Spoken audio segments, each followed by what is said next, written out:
ইমানের ভিতরে ঢোকার জন্য আমাদেরকে যেই শাহাদা বাক্য পাঠ করতে হয় সেই শাহাদা বাক্যের নাম কি বলুন? আশহাদু আল্লা ইলাহা ইল্লাল্লাহু ওয়া আশহাদু আন্না মুহাম্মাদান আবদুহু ওয়া রাসূলুহু। এটা হলো শাহাদা বাক্য। যে ব্যক্তি কালেমা মুসলমান হতে চায়, ঈমান গ্রহণ করতে চায়, প্রথমে তাকে পাঠ করতে হবে আশহাদু আল্লা ইলাহা ইল্লাল্লাহু ওয়া আশহাদু আন্না মুহাম্মাদান আবদুহু ওয়া রাসূলুহু। হে আল্লাহ, আমি সাক্ষ্য দিচ্ছি আপনি ছাড়া, আল্লাহ ছাড়া কোনো ইলাহ নাই, এবং আরো সাক্ষ্য দিচ্ছি মুহাম্মাদুর রাসূলুল্লাহ সাল্লাল্লাহু আলাইহি ওয়াসাল্লাম আপনার বান্দা এবং রাসূল। এটার সংক্ষিপ্ত রূপ আরেকটা, সেটি হচ্ছে কি কালেমায়ে তাওহীদ। সেটা হলো পড়ুন লা ইলাহা ইল্লাল্লাহু মুহাম্মাদুর রাসূলুল্লাহ।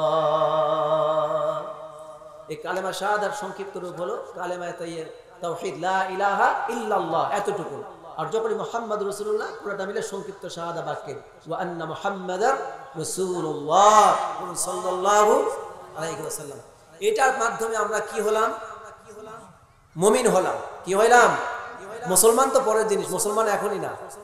এটার দ্বারা শুধু ঈমান আনা হলো। কি আনা হলো? ঈমান আনতে পারলাম। আর মুসলমান হওয়ার জন্য আরো 5টা ফর্মুলা আপনাকে মেনটেন করতে হবে। কয়টা? আরো 5টা ফর্মুলা মেনটেন করতে হবে, তাহলে আপনি মুসলমান। এখন আপনি আপাতত মুমিন। আপাতত কি? মুমিন। মুসলমান হওয়ার জন্য আপনাকে 5টা কাজ করতে হবে। তার 1 নম্বর হলো লা ইলাহা ইল্লাল্লাহ। এই কালেমা শাহাদার বাক্যের পুরা স্বীকৃতি দিতে হবে। তাসদিক বিল জিনান, ইকরার বিল লিসান, আমালু বিল আরকান, এই 3টাই দিতে হবে। 2, এরপর আপনাকে ইকামাস সালাত, নামাজ প্রতিষ্ঠা করতে হবে, নামাজ পড়তে হবে। 3, ওয়া আতাস যাকাত, নামাজ যাকাত দিতে হবে। এরপরে ওয়াল হজ, হজ ফরজ হলে হজ করতে হবে। ওয়াস সাওম, এবং রমজান মাস পেলে রোজা রাখতে হবে। এই 5টা জিনিস যে মেনটেন করে সে হলো মুসলমান। সে কি? কিন্তু যে নামাজ পড়ে না কিন্তু মুসলমান বলে দাবি করে, সে মুসলমান হতে পারে না।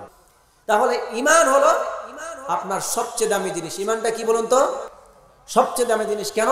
আল্লাহ তাআলা বলছেন ইন্নাল্লাযীনা আমানু ওয়া আমিলুস সালিহাতি কানাত লাহুম জান্নাতুল ফিরদাউসি নুজুলা খালিদিনা ফিহা লা ইয়াবগুনা আনহা হিওয়ালা। আল্লাহ তাআলা বলছেন যারা ঈমান আনে, নেক কাজ করে, আমি তাদেরকে জান্নাতুল ফিরদাউস, আমি তাদেরকে লিখে দেই। বলুন সুবহানাল্লাহ। তাদের ঠিকানা কোথায়? জান্নাতুল ফিরদাউস। ঈমানদারদের দাম অনেক বেশি, অনেক বেশি।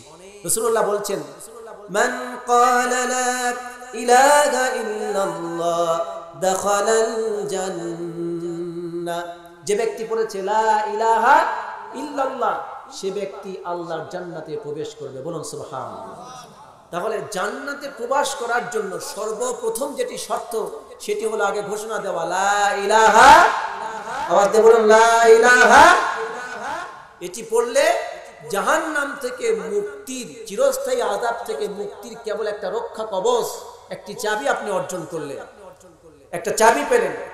এখন আপনি জান্নাতে যাওয়ার জন্য, জাহান্নাম থেকে মুক্তির একটা ব্যবস্থাপত্র আপনি পেয়েছেন, সেটার নাম লা ইলাহা ইল্লাল্লাহ। এখন ঈমান হচ্ছে সবচেয়ে দামি জিনিস, কারণ যার ঈমান আছে তার সব আছে, আর যার ঈমান নাই তার কিছুই নাই। যার ঈমান আছে, গোটা দুনিয়াটা, এই দুনিয়ায় তার যদি কিছুই না থাকে, সম্পদ নাই, বাড়ি নাই, গাড়ি নাই, চাকরি নাই, ব্যবসা নাই, কিছুই নাই, কিন্তু পরকালে তার জন্য কি আছে? জান্নাত। জান্নাত পরকালে কি আছে? আওয়াজ দিয়ে বলুন না, কি আছে?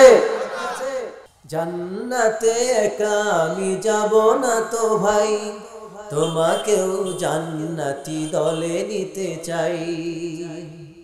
এখনো যারা পাইনি দাওয়া কোরআনের এই মিছিলে, শুনিয়ে দেই চলো সত্য বাণী, পথ বাতলে দেই আমলে, বুকে টেনে বলে দেই বুকে টেনে, জান্নাতে একা আমি যাব না তো ভাই, তোমাকেও জান্নাতি দলে নিতে চাই।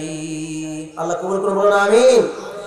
জান্নাত এতটা দামি মর্যাদা সম্পন্ন, এতটা মূল্যবান জায়গা, ওই জান্নাতের এক চাবুক পরিমাণ জায়গা, এক হাত পরিমাণ জায়গা, তার মূল্য হলো গোটা দুনিয়া এবং এই আসমান এবং জমিনের মাঝখানে যা কিছু আছে তার চাইতে জান্নাতের এক হাত জায়গার মূল্য বেশি।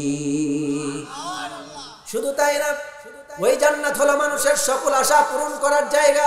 জান্নাত মানুষের কি পূরণ করার জায়গা? আশা। আশা বলেন, কি পূরণ করার জায়গা? আশা। আশায় আশায় দিন যে গেল, আশা পূরণ হলো না, এটা হলো দুনিয়ার কথা। আশায় আশায় দিন যে গেল, আশা পূরণ হইল না, এটা হলো দুনিয়ার কথা। দুনিয়াতে শুধু আশা করবেন, আকাঙ্ক্ষা করবেন, প্রত্যাশা করবেন, জীবনেও শেষ হবে না আশা, ঠিক কিনা বলুন?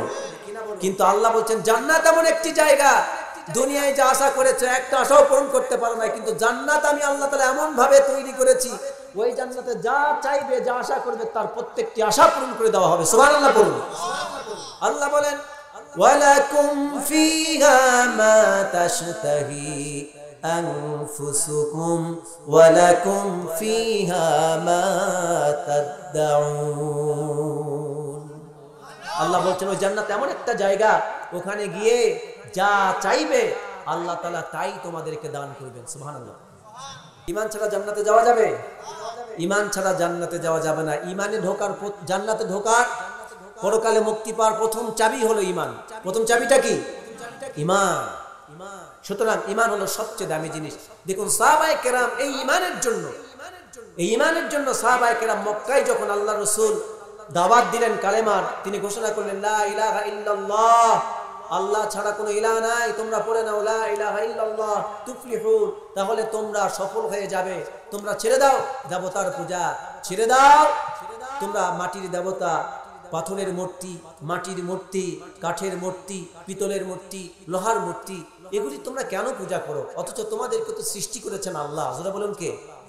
আল্লাহ সৃষ্টি করেছেন। অতএব তোমরা মাথা নত করো, তোমরা সিজদা করো। তোমরা যদি কিছু চাও তাহলে এই সব মূর্তির কাছে না চেয়ে একমাত্র আল্লাহর কাছে চাও, কারণ তিনিই তোমাদের স্রষ্টা আর তিনিই তোমাদের সব চাহিদা পূরণ করতে পারেন। কিন্তু তোমরা যার কাছে চাও, তোমরা কি একবার চিন্তা করে দেখেছো এগুলি স্রষ্টা তোমরা নিজেরাই? অর্থাৎ আতা'বুদুনা মা তানহিতুন, তোমরা কি তার ইবাদত করছো যেই মূর্তিগুলি তোমরা নিজের হাতে বানিয়েছো? অথচ মূর্তিগুলির কোনো প্রাণ নাই, জান নাই। নাকে যদি মশা বসে, মাছি বসে, শরীরে কুকুরে যদি পেশাব করে বা কেউ যদি কিছু করেও খামখট্টাও করে, যে খোদা নিজেকেই রক্ষা করতে পারে না, এমন মূর্তি তোমরা কেন পূজা করো? আর তোমরা নিজেরাই তা সৃষ্টি করেছো। অথচ তোমরা আল্লাহর সৃষ্টি, শ্রেষ্ঠ সৃষ্টি, তোমরা আল্লাহর গোলাম। আর মাটিগুলি যেগুলি দিয়ে তোমরা মূর্তি বানিয়েছো ওগুলিও তো আল্লাহর সৃষ্টি। অতএব তোমরা সৃষ্টি হয়ে আরেকটা সৃষ্টির সামনে কেন মাথা নত করো? অতএব এগুলির সামনে মাথা নত করো না, স্রষ্টার ইবাদত করো। ইবাদত যদি করতে চাও একমাত্র আল্লাহর ইবাদত করো, তিনি ছাড়া আর কারো ইবাদত করা।